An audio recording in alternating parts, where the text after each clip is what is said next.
بسم اللہ الرحمن الرحیم۔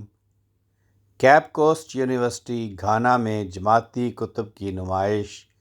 رپورٹ فہیم احمد خادم، نمائندہ الفضل انٹرنیشنل گھانا۔ کیپ کوسٹ کے احمدی طلباء نے مؤرخہ 22 اور 23 جون 2023 کو جماعتی کتب کا ایک تبلیغی اسٹال لگایا۔ یہ اسٹال صبح 9 بجے سے 4 بجے سے پہر تک لگا رہا۔ اسٹال پر جماعتی بینرز کے علاوہ حضرت مسیح موعود علیہ السلام کی ایک خوبصورت تصویر بھی آویزاں تھی۔ غیر احمدی اور عیسائی طلباء نے اس نمائش کا وزٹ کیا اور بعض طلباء نے سوالات بھی پوچھے جن کے تسلی بخش جوابات دیے گئے۔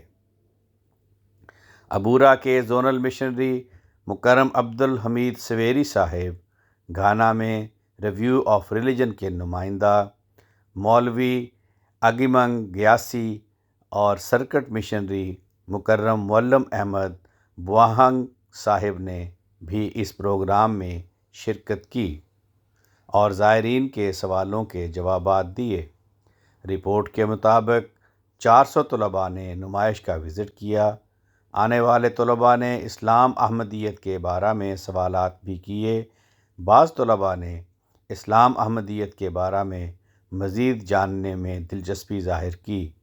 آواز رانا عرفان شہزاد، لندن۔